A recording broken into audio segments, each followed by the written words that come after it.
Good day mga guys! Welcome back to my channel, Leo Cads Mix Video. Kung bago pa lang kayo sa channel ko guys, sana huwag niyong kalilimutang mag-subscribe, like and share, and click all notification bell button para updated po kayo sa mga bagong video ko. Leo Cads Mix Video. Sa araw na ito guys, ay magmamasilya po tayo gamit po yung skim coat. Ito po yung gamit ko na skim coat guys, Mundo.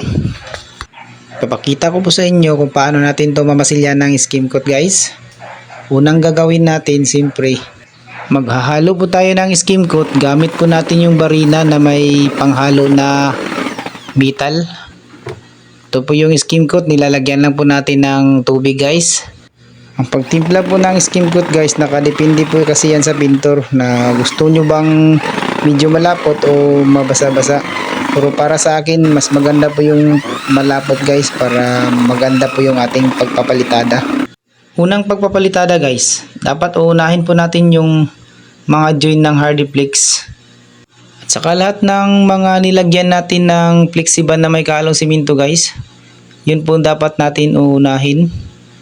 Pagkatapos na mapalitada natin lahat guys ng mga join ng Hardiplex at saka yung mga rivets na nilagyan natin ng flexiban na may kahalong simento, ang susunod natin gagawin dyan, babalutan po natin ng skim coat lahat-lahat ng Hardiplex guys. Ito po yung susunod natin gagawin. Dahil tapos na po yung palitada natin sa mga join guys, ang susunod natin gagawin, papalitadahan natin lahat. Ito na po yung pinalitada natin lahat. Lahat ng kisame guys, babalutan po natin ng skim coat. Ganito lang po yung pagmamasilya natin guys. Lalagyan natin ng skim coat yung ating palita.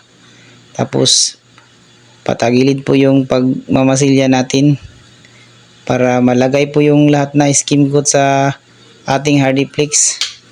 Ganun pa rin sa wall guys, kung anong ginawa natin sa kisame. Kukuha lang po tayo ng skim coat gamit ang palita natin. Tapos patagilid po yung pagpapahid natin. Ganito lang po kasimple guys kung paano magpapalitada.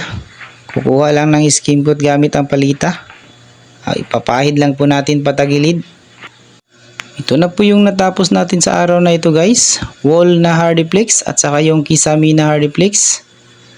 Ganito po yan dati guys. Kung nakikita nyo, flexiban hinahaluan ng simento. Pagkatapos minasilyahan ng skim coat. Shout out nga pala kay GR Bautista. Sa lahat ng mga nag-like, nag-comment, maraming salamat po sa inyo. Abangan nyo yung susunod kong video guys. Sa wall na po tayo. Sa lahat ng hindi pa nakapag-subscribe dyan, sana mag-subscribe na po kayo. Leo Cads Mix Video. Maraming salamat po sa inyong lahat. God bless you all.